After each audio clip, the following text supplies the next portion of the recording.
Saya akan meneruskan apa yang saya jelaskan pada pertemuan Sabtu yang lalu. Untuk itu mari kita bersama-sama membuka Lukas pasal 13. Lukas pasal 13. Kita mulai dari ayat yang ke-23. Lukas 13 dari ayat yang ke-23. Dan ada seorang yang berkata kepadanya, "Tuhan, sedikit sajakah orang yang diselamatkan?" Jawab Yesus kepada orang-orang di situ, "Berjuanglah untuk masuk melalui pintu yang sesak itu. Sebab aku berkata kepadamu, banyak orang akan berusaha untuk masuk, tetapi tidak akan dapat." Terus? Jika tuan rumah telah bangkit dan telah menutup pintu, kamu akan berdiri di luar dan mengetuk-ngetuk pintu sambil berkata, "Tuan, bukakanlah kami pintu." Dan ia akan menjawab dan berkata kepadamu, "Aku tidak tahu dari mana kamu datang." Maka kamu akan berkata, "Kami telah makan dan minum di hadapanmu, dan engkau telah mengajar jalan-jalan kota kami." Tetapi ia akan berkata kepadamu, "Aku tidak tahu dari mana kamu datang. Enyalah dari hadapanku, hai kamu sekalian yang melakukan kejahatan."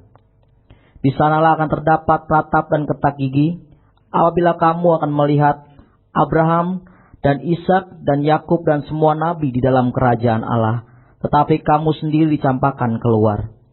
Dan orang akan datang dari timur dan barat dan dari utara dan selatan, mereka akan duduk makan di dalam kerajaan Allah. Dan sesungguhnya ada orang yang terakhir yang akan menjadi orang yang terdahulu, dan ada orang yang terdahulu yang akan menjadi orang yang terakhir. Saudaraku sekalian, pada perjumpaan yang lalu kita melihat 2 Korintus 11 ayat yang kedua dan ayat yang ketiga. Mengapa Paulus menghubungkan penyesatan pikiran orang percaya pada hari ini dengan kasus iblis menipu Hawa?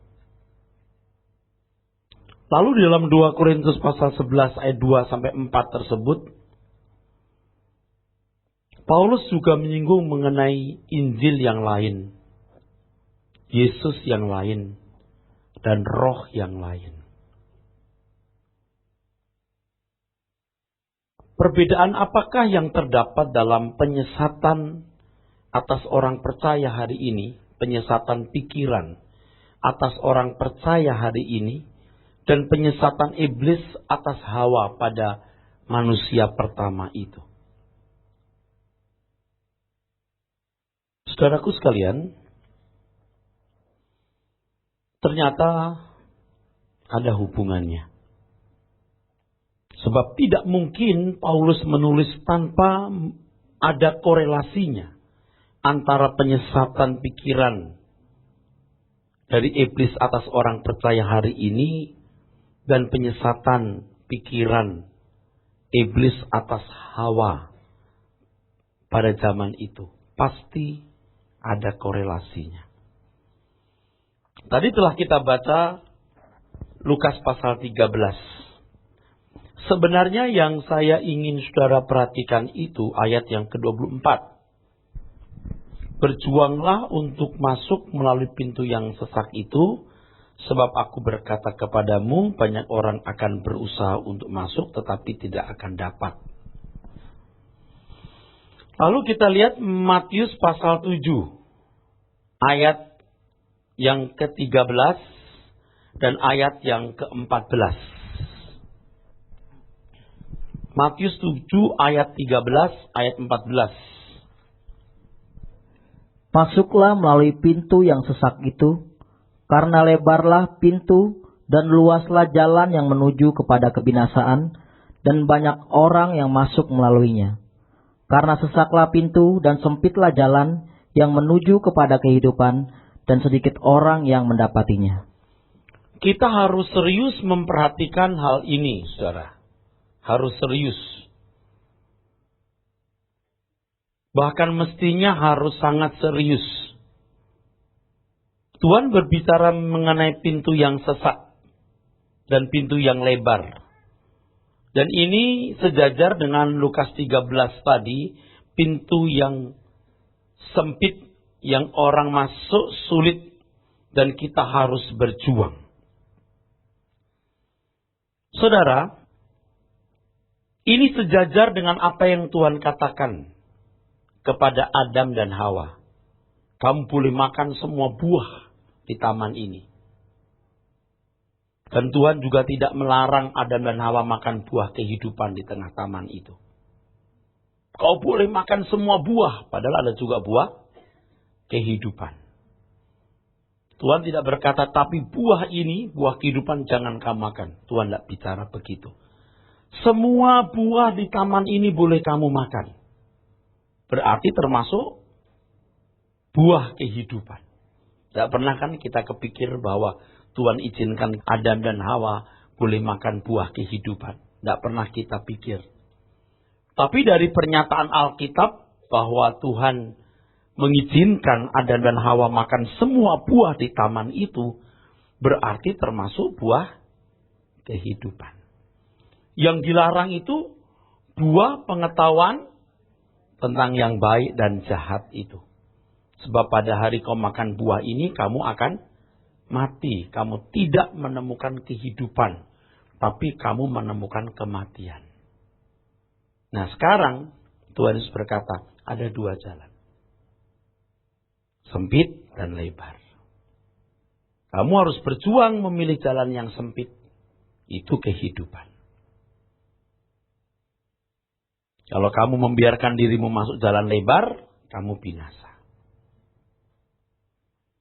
Nah, saudaraku sekalian, perhatikan bagaimana iblis menipu Hawa, menyesatkan pikiran Hawa.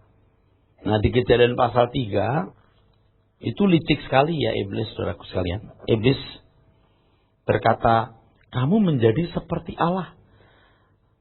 Ayat yang keempat, sekali-kali kamu tidak akan mati.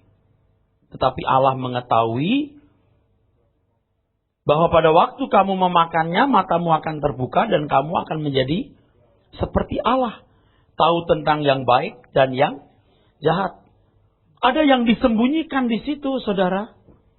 Memang faktanya hari ini manusia tahu apa yang baik dan jahat, tetapi kecenderungannya jahat. Iblis menyembunyikan, makan buah itu kamu terpisah dari hadirat Allah.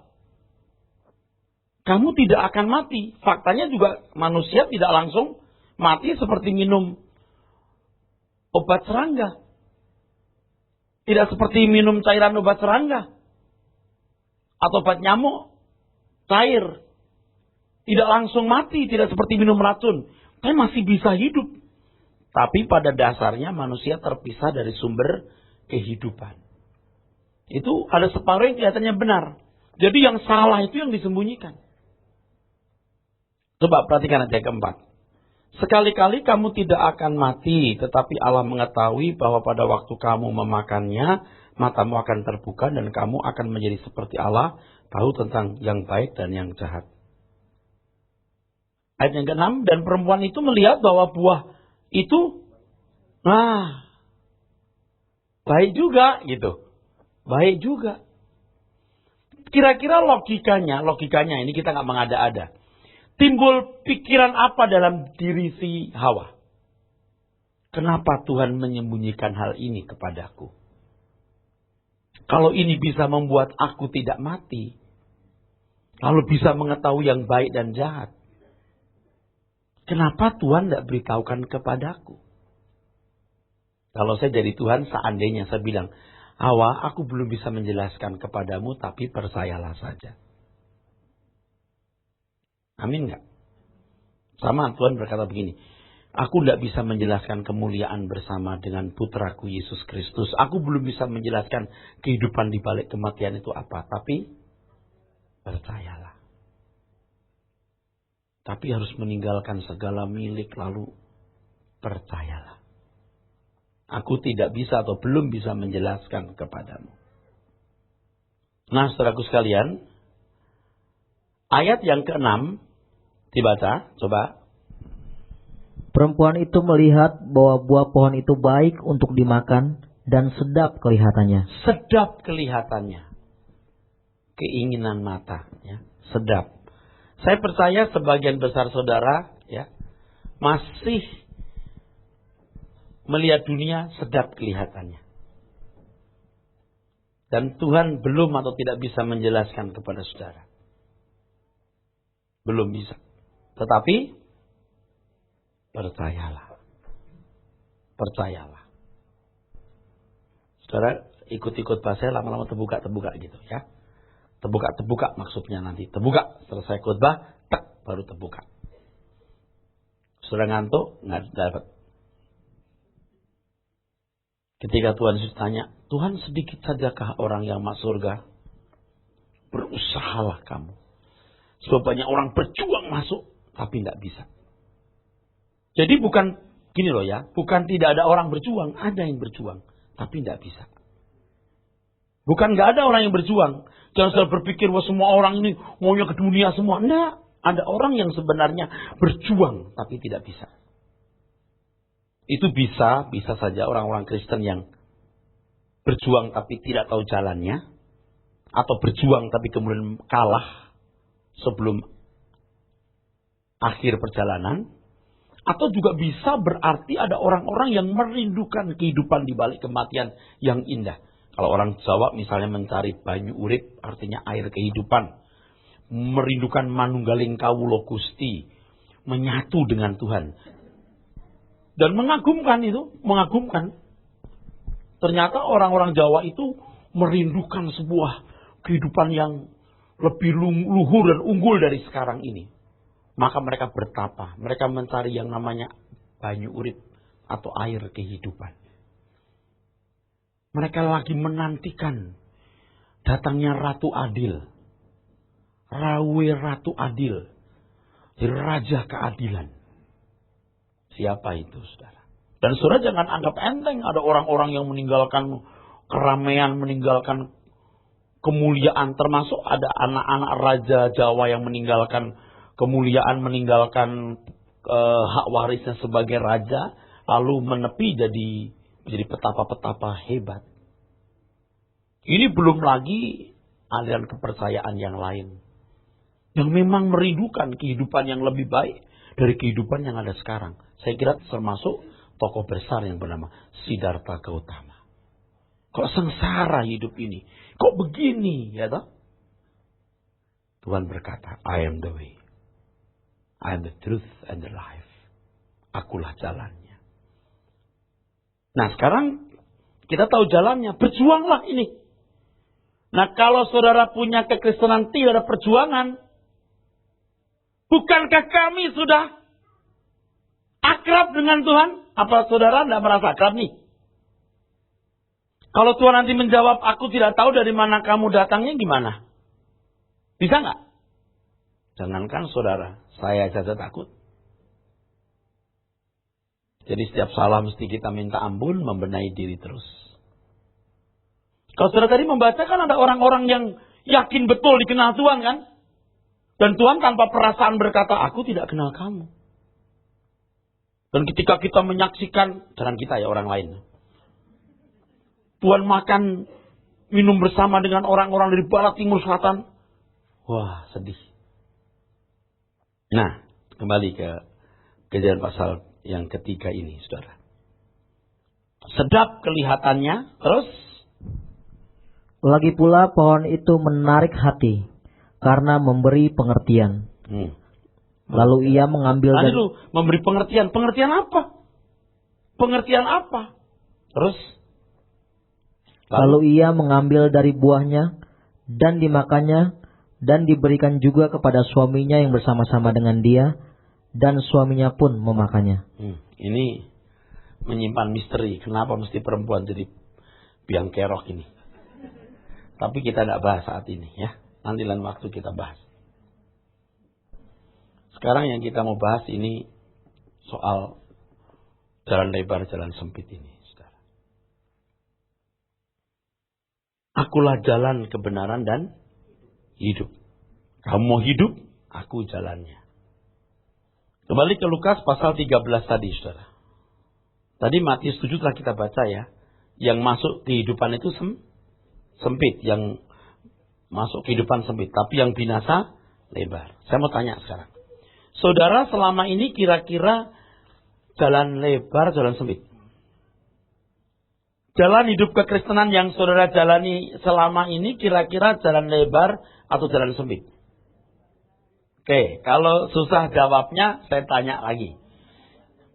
Apakah ada perjuangan yang berat dalam mengikut Tuhan Yesus? Amin apa? Saya mau tanya lagi. Kalau ini masih tidak jelas. Saudara merasa lebih berat berjuang mencari nafkah atau berjuang menjadi berkenan kepada Tuhan? Jujur, jangan jawab. Kalau bohong awas loh. Ini sering bohong kalau sampai di sini nih.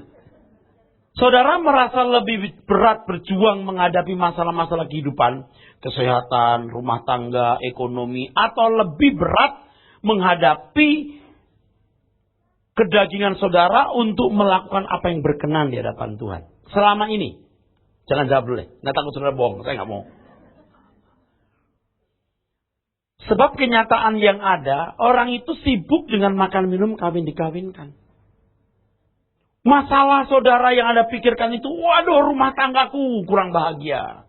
Waduh ekonomiku kurang baik. Waduh itu. Kalau saudara itu, berarti Anda memang belum berjuang dengan benar.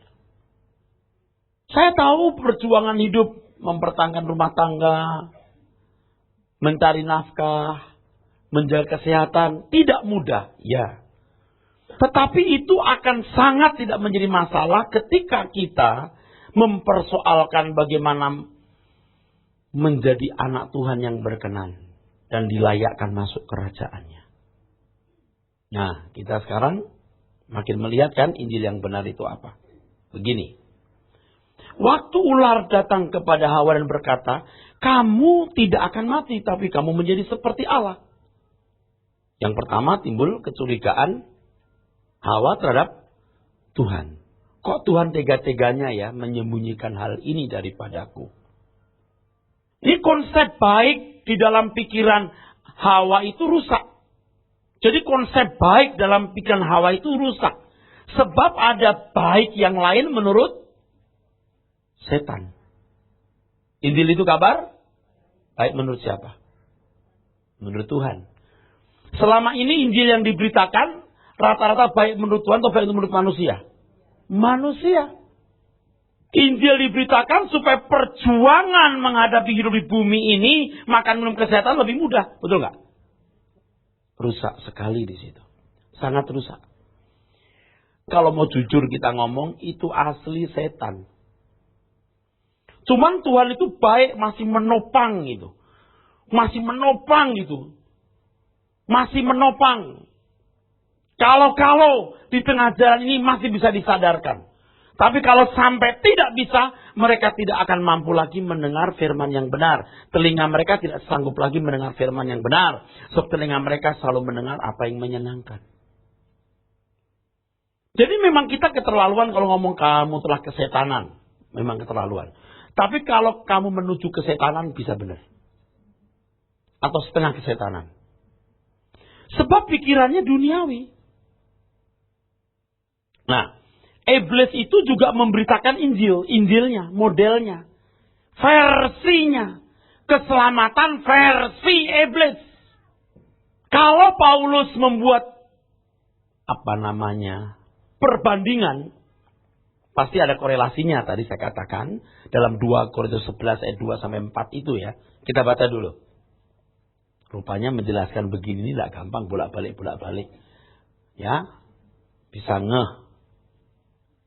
2 Korintus 11 ayat yang kedua. Sebab aku cemburu kepada kamu dengan cemburu ilahi. Karena aku telah mempertunangkan kamu kepada satu laki-laki untuk membawa kamu sebagai perawan suci kepada Kristus. Sudah bertunangan. Amin. Oke. Adam dan Hawa di Taman Eden sudah jadi sahabat. Sejajar itu. Ya. Paralel. Terus. Tetapi aku takut kalau pikiran kamu disesatkan dari kesetiaan kamu yang sejati. Nah, aku takut. Itu Paulus tuh hikmatnya pasti luar biasa. pasti luar biasa. Dan menurut yang saya pahami, pasti banyak hikmat Paulus yang belum sempat tertuang di sini. Pasti, nggak sempat tertulis. Belum sempat tertuang. Kalau ditulis semua bisa banyak. Tetapi apa yang ditulis sudah cukup. Begitu kita membaca, roh yang sama yang memberikan hikmat kepada Paulus bisa memberikan hikmat kepada kita. Dan kita bisa melanjutkan atau memperkaya atau menambahkan. Karena roh yang sama akan memberitahukan kepada kita. Saudara mengerti maksudnya? Kalau saudara tidak dikhotbahin begini, bisa nyambungkan nggak ke sana? Adam dan Hawa. Kemungkinan besar enggak. Seperti Hawa diperdaya oleh ular. Pikirannya disesatkan, apanya ya? Ya udah, lewat. Paulus pada waktu berkhotbah kepada jemaat Korintus, pasti telah menjelaskan lengkap. Kalau cuma tulisan begini mungkin bingung. Tapi jangan lupa, Korintus, kota di mana Paulus juga memberitakan Injil. Korintus tempat di mana utusan-utusan Paulus, orang-orang ditaruh untuk mengajarkan kebenaran. Itu bukan 1-2 hari. Berbulan-bulan, bisa bertahun-tahun. Nah kalau Paulus khotbahnya cuma begitu, ya cuma 15 menit dibaca selesai. Pasti khotbahnya panjang. Hanya nggak tertulis. Puji Tuhan karena Roh Kudus yang sama memberikan kepada kita hikmat. Oh begitu ya. Korelasinya gitu. Kesejajarannya, paralelnya begitu. Oke, terus baca. Sama seperti Hawa diperdayakan oleh ular itu dengan kelicikannya. Ya, kesetiaan yang sejati. Pikirannya disesatkan dari kesetiaan yang sejati. Kesetiaan yang sejati itu apa sih? Waduh, itu satu kata ini paling nggak ada duanya. Apa? Percaya. Nggak ada duanya loh kata ini. Percaya. Percaya saja. Yang kukatakan kamu turuti, titik. Kamu belum tahu? Aku belum bisa menjelaskan, percaya saja. Itu kesetiaan sejati. Coba. Abraham diberitahu nggak bahwa negeri yang Tuhan tunjukkan tidak akan ditemukan selama dia hidup? Enggak. Sampai mati Abraham tidak menemukan. Dan Tuhan tidak memberitahu. Abraham, nanti akhirnya kamu tidak ketemu kok. Enggak. Tapi itulah Tuhan. Dan kita tidak bisa bilang Tuhan itu konyol. Memang begitulah yang mulia Tuhan kita. Coba renungkan baik-baik. Semua yang saya katakan itu tepat. Amin. Anda bukan mengaminkan saya. Alkitab loh. Abraham keluar Ur Kasdim ke negeri yang akan kutunjukkan kepadamu kata Tuhan. Tapi Tuhan tidak memberitahu di mana negeri itu. Dan Abraham tidak pernah menemukan di mana negeri itu. Sampai mati pun tidak menemukan. Itu kesetiaan sejati. Itu kesetiaan sejati loh. Percaya saja. Percaya itu kesepakatan dengan Tuhan bahwa kita bersedia melakukan apapun yang Dia perintahkan. Apapun resikonya. Dulu saya pernah mengkatakan di sini, percaya itu masuk ke dalam ketidakpastian, ke dalam kegelapan, ke dalam kemisterian, dan ke dalam kemustahilan. Misteri, mustahil, gelap. Tetapi kita percaya, Tuhan bisa dipercayai. Dulu, saudara, waktu saya tulis lagu ini, saya belum sedewasa hari ini. Ajarku tak curiga padamu, sangsikan kasih dan tulus pribadimu. Kau Allah yang setia, maha bijaksana, dapat aku percayai.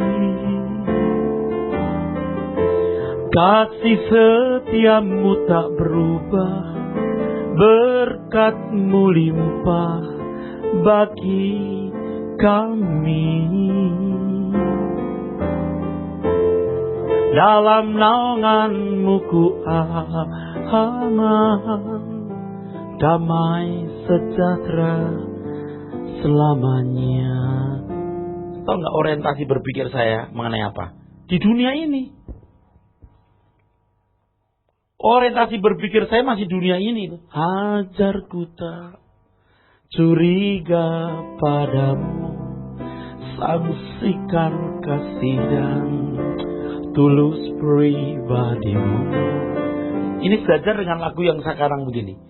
Yang pasti ku tak tahu akan hari depanku, ku tak tanya pada bulan atau sinar sang surya. Ini tahun 80-79 sekarang lagu ini. Ini 79-80. Ini hampir 30 tahun lagu sekarang. Tapi orientasi saya masih dunia ini. Masa depan itu masih dunia ini. Yang pasti aku tahu akan kasih Tuhanku di sepanjang jalan nanti, serta kehadirannya. Aku pandang Yesus, gembalaku yang baik. Tapi orientasi berpikir kan masih di dunia ini. Ajarku tak curiga padamu. Ke Bekasi pulang pelayanan basah kuyup, gak bisa beli jas hujan, saudara. Bekasi hujan, Cempaka Putih Kelapa Gading kering. Di bis itu kita yang basah kuyup sendiri, saudara. Wah.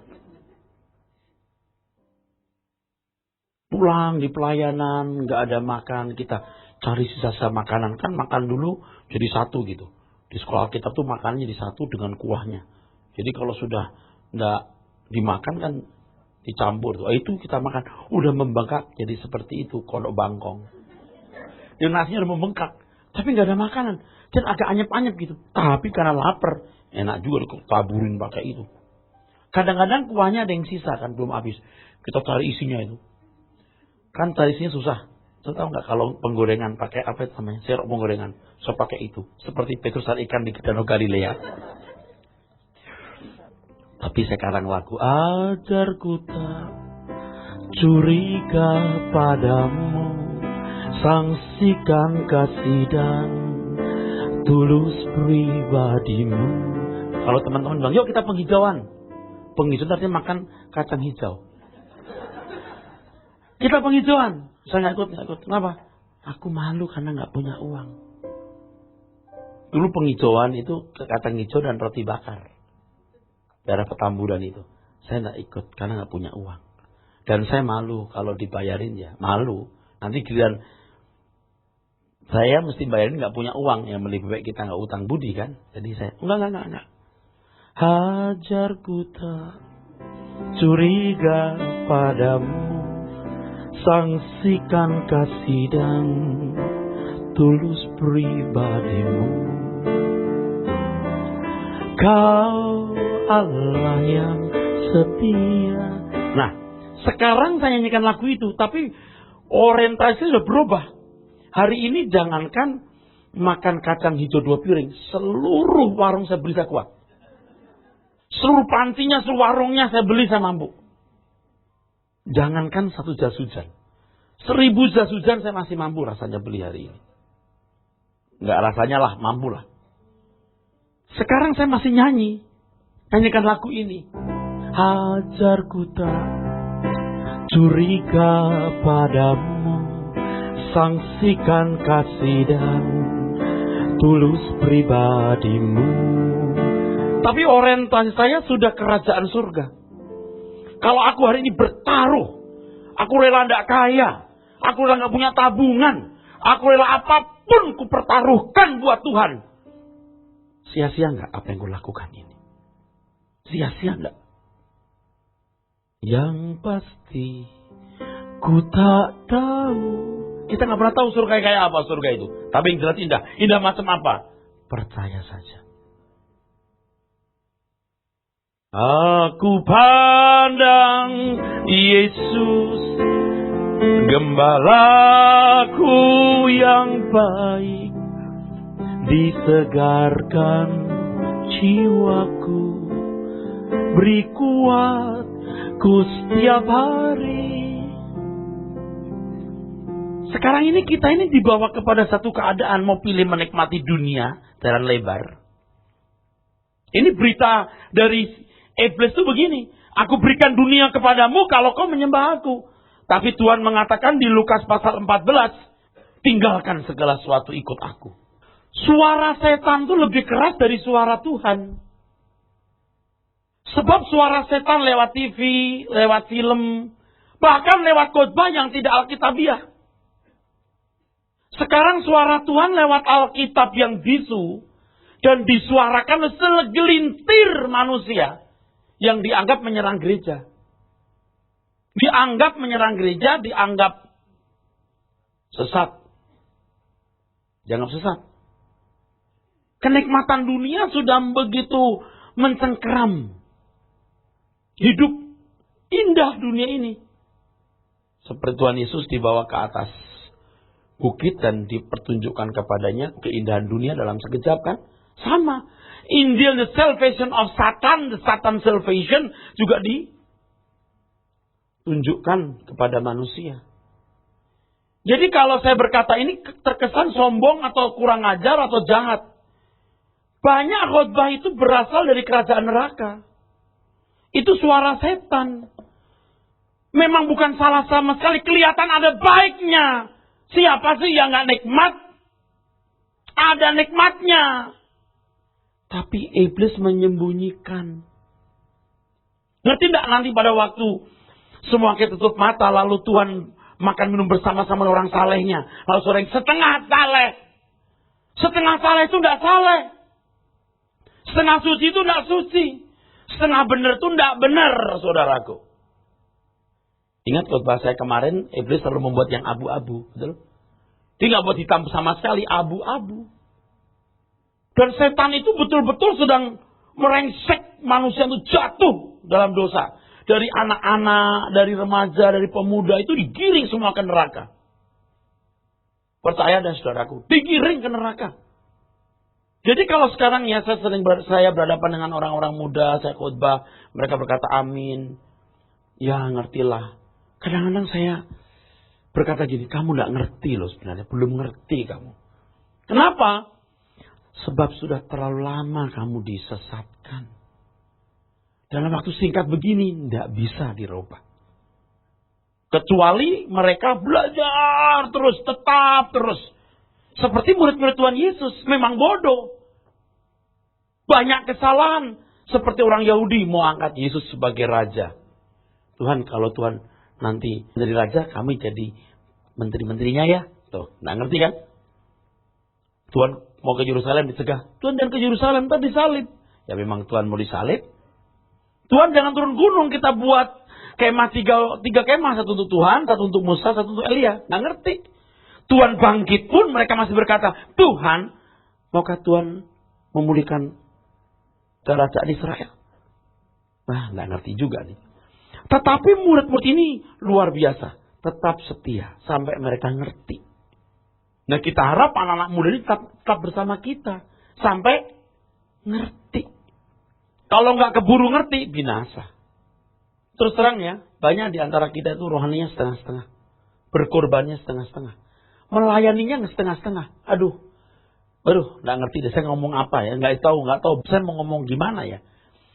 Bahkan saya menemukan orang-orang yang berkata segenap hidup melayani, full time, full heart, bohong. Lu belum. Lu gak ngerti melayani Tuhan itu apa. Ini bukan berarti saudara yang tidak full time di gereja itu lebih berantakan. Justru tidak. Justru mungkin tidak. Saudara saya harapkan mengerti kebenaran sampai hidup saudara betul-betul dipersembahkan buat Tuhan. Baik makan atau minum atau melakukan segala sesuatu, lakukan untuk Tuhan. Jadi yang rendah hati tidak tersinggung. Yang tersinggung pastikan dia bakat masuk neraka. Kalau mendengar firman yang murni, yang benar, yang menggiring kita ke surga itu kita mesti girang. Sebab firman seperti ini tidak ada vested interest-nya. Amin. Tidak ada. Kepentingan untuk si pembicara itu tidak ada. Setan itu licik banget saudaraku. Aduh, di luar kesanggupan kita berpikir. Kecuali Roh Kudus yang beri kita hikmat untuk kita mengerti, saudaraku. Coba sekarang kita dengan tenang ya. Perhatikan Tuhan Yesus berkata apa? Berjuanglah untuk masuk melalui pintu yang sesak itu, sebab aku berkata kepadamu, banyak orang akan berusaha untuk masuk, tapi tidak akan dapat. Nih, begini. Kan filosofi hidup manusia begini kan? Aku sekolah, aku kuliah, aku kerja, gaji besar. Bisa punya usaha sendiri. Punya pasangan hidup, punya rumah, punya mobil, punya deposito. Punya rents, punya villa bila perlu. Punya apartemen. Anak disekolahkan yang paling baik. Terus menikah hotel yang paling mewah. Kalau perlu undang tamu-tamu pejabat tinggi, keren gitu ya kan? Itu kan manusia begitu. Nah, Anda berani gak meninggalkan filosofi itu? Waktu saya pergi sama anak saya ke satu pesta di salah satu hotel bintang nomor wahid, beberapa bintang nomor wahid. Di situ ada anak pendeta yang menikah di situ. Oh, saya bukan mau iri ya. Tapi saya berkata kepada anak saya laki-laki, kamu jangan mimpi nikah di sini, nak. Bukan gak boleh, gak patut, nak. Karena papa pendeta, nak. Yang rata-rata aja lah, yang flat. Ini nilainya 10. Cari yang 5, 6, 7, bolehlah 5, 6 gitu. Sebenarnya sih gak apa-apa. Tapi kalau dasarnya untuk kebanggaan, berarti you memang masih ada roh setannya. Bangga bisa di hotel mewah. Bangga perhiasannya bagus. Anda pakai mobil harga 30 miliar pun gak apa-apa. Tapi kalau itu jadi kebanggaan, naik mobil harga 10 juta tapi bangga, itu pun juga kesetanan. Amin. Baca dulu Yohanes. 1 Yohanes 2, 15 sampai 17. Ini kan sebenarnya yang ini, apa namanya, yang iblis tawarkan ke Hawa itu ini. 15, janganlah, ayo. Janganlah kamu mengasihi dunia dan apa yang ada di dalamnya. Jikalau orang mengasihi dunia, maka kasih akan Bapa tidak ada di dalam orang itu. Terus? Sebab semua yang ada di dalam dunia, yaitu keinginan daging, dan keinginan mata, kelihatan sedap, menarik, ya lah. Terus? serta keangkuhan hidup, seperti Allah. Tuh lihat. Terus? Bukanlah berasal dari Bapa, melainkan dari dunia. Terus? Dan dunia ini sedang lenyap dengan keinginannya, tetapi orang yang melakukan kehendak Allah tetap hidup selama-lamanya. Saya jangan disalahartikan ya. Artinya perkataan saya jangan disalahartikan. Anda naik mobil mewah enggak apa-apa. Anda punya pesta perkawinan yang terbintang paling bagus enggak masalah. Enggak, itu bukan salah. Atau tidak bisa dikatakan selalu salah. Tetapi kalau itu menjadi tujuan, menjadi kebanggaan, menjadi nilai diri, itu bukan anak Tuhan. Itu saja. Anda pakai baju bagus, sebagus-bagusnya, enggak masalah. Tapi kalau itu menjadi kebanggaan, nilai diri, itu yang salah. Saudara mengerti maksud saya? Tapi itulah kehidupan. Harus punya rumah, harus punya mobil, harus pakai perhiasan, harus berlian. Batu permatanya harus yang mahal. Kalau harga yang 10.000 malu makainya mesti yang 10 juta atau 10 miliar nih kaya. Yang begitu-begitu itu kan masih bukan anak Tuhan. Anak Tuhan katanya belum dewasa. Oke, belum dewasa, Tuhan masih beri dia kesempatan. Tapi kalau tidak, dia terhilang. Dia terhilang. Saudara kalau jadi anak Tuhan yang sungguh-sungguh, gak jadi miskin kok. Tuhan tahu kita senang sama keluarga, bisa jalan-jalan, bisa naik pesawat, bisa makan enak. Tuhan pun akan memberi. Tuhan akan buka jalan normal saja deh. Pasti. Tapi kalau saudara menjadikan tujuan hidup, saudara justru binasa. Kalau saudara mendahulukan kerajaan Allah, semua ditambahkan. Jangan khawatir itu dicari bangsa-bangsa yang tidak mengenal Allah. Nah, ngerubah ini yang sulit, saudara. Sebab rata-rata orang sudah disesatkan dari kesetiaan sejati kepada Kristus. Tunangan loh, masih tunangan, belum jadi mempelai. Kalau tidak setia, tidak jadi mempelai. Perawan suci itu artinya hatinya tidak tertaruh kepada hal lain. Nah, Lukas pasal 13 tadi, saudara, kita kembali. Saya kasih tahu satu hal. Jadi manusia pertama telah jatuh dalam dosa, hilang kehidupan, hilang kemuliaan, hilang kelimpahan yang benar. Sekarang Tuhan menawarkan kelimpahan. Jalan sempit. Jalan sempit. Seandainya manusia tidak jatuh dalam dosa, tidak perlu ada jalan lebar, jalan sempit. Udah di tempat lebar dia. Tapi karena sudah jatuh dalam dosa, kalau mau kembali ke kelimpahan harus masuk jalan sempit.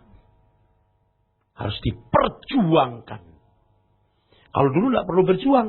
Di Taman Eden bersama dengan Tuhan tidak perlu berjuang. Itu karunia, anugerah yang Tuhan telah berikan. Tapi karena jatuh dalam dosa, mau kembali ke Eden harus lewat jalan sempit.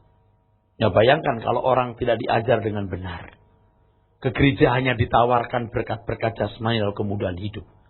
Apa itu bukan dari kuasa gelap?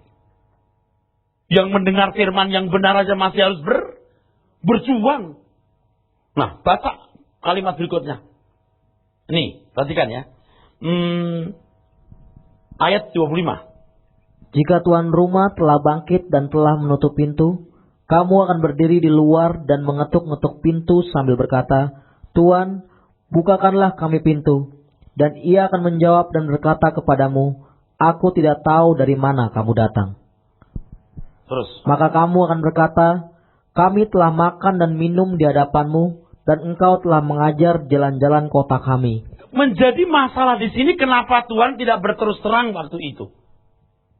Hari ini kan Tuhan seperti nggak berterus terang. Misalnya, kalau itu pendeta sesat, kalau khotbah mukanya jadi gelap gitu, jadi hitam gitu, jadi ketahuan nih. Sekarang enggak. Anak Tuhan yang bersaksi, puji Tuhan saudara sekalian, Tuhan baik, sungguh sangat baik, saya diberkati, usaha saya maju. Tapi dia tidak setia, dia bukan nggak setia, memang belum ngerti apa itu setia ya. Salah kan? Terus di atasnya ada bayang-bayang hitam, supaya orang tahu itu salah. Enggak, dibiarkan. Ini memuji Tuhan, menyembah Tuhan, nangis-nangis, haleluya, Yesus luar biasa. Seolah-olah dengan Tuhan begitu akrab. Tuhan mau tunjukkan itu salah. Dengan cara apa? Tiba-tiba jadi falas dengan sendirinya. Enggak loh. Dibiarkan semua itu. Kami telah makan dan minum di hadapanmu dan engkau telah mengajar di jalan dan kota kami. Jadi Tuhan seolah-olah sudah welcome. Welcome terhadap khotbah kita, welcome terhadap puji-pujian kita, welcome terhadap gereja kita, welcome terhadap organisasi kita. Nah, mengerikan itu. Akhir zaman nanti gimana kalau kita berhadapan dengan Tuhan? Seolah-olah Tuhan welcome terhadap puji-pujian banyak orang itu, khotbahnya, organisasinya. Wah, diberkati Tuhan loh, gereja itu besar banget. Waduh, sound systemnya saja tahu nggak? 30 miliar. Emang Tuhan berkati. Tuh, mulut kita itu begitu biasa. Diberkati loh, sound systemnya saja 30 miliar. Diberkati Tuhan. Ini kalau gereja kecil yang gitarnya buatan Solo ini 150 ribu itu. Yang senarnya 3 hari pakai putus. Terus pakai.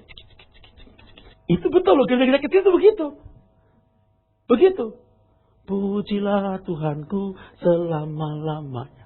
Kalau dulu di Bekasi itu dikasih itu. Tutup botol. Dulu belum ada tambahin begini rasanya waktu itu. Gitar. Panas. Gak ada AC. Gak bisa bilang, wah diberkati loh gereja itu. Gak berani. Yang ada gini, kasihan. Betul gak? Kalau gereja mewah, sound system 30 miliar. Dia diberkati. Sekarang sudah punya radio dan TV. Diberkati luar biasa. Tapi begitu dari gereja yang musiknya kita tidak berani berkata, ini gereja sungguh-sungguh diberkati Tuhan. Itu konstelasi berpikirnya sudah rusak banget ya. Rusak banget. Waduh Pak, sekarang naik mobil bagus sekali Pak. Wah, Tuhan berkati Bapak. Lihat tuh.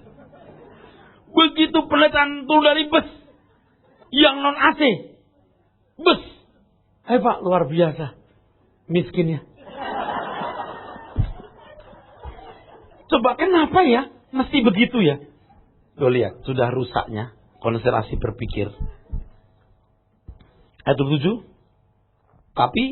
Tetapi ia akan berkata kepadamu, Aku tidak tahu dari mana kamu datang. Enyahlah dari hadapanku, hai kamu sekalian yang melakukan kejahatan. Yang bukan berasal dari Bapa, itu kejahatan. Titik. Kok sadisnya, Pak? Nggak ada kata lain. Yang bukan berasal dari Bapa itu jahat. Saudara sekarang bayangkan ya, betapa susahnya masuk surga. Apalagi kalau orang itu orang kaya, yang biasa kaya, waduh, betapa sulitnya dia. Betapa tidak mengertinya hal ini. Kecuali dia tiba-tiba sakit, dokter angkat tangan lalu berkata, Pak tinggal 3 minggu. Mungkin bisa. Mungkin kalau yang begini terus, Pak Eras, beli CD khotbahnya. Renungan harian sepanjang tahun. Audio renungan harian sekalian, Pak. You pikir jadi dewasa bisa dikompres. Kayak mie instan gitu. Sorry. You gak sanggup mendengar khotbah seperti ini. Oleh sebab itu, saudara punya telinga harus dibiasakan dengar yang begini. Supaya selamat.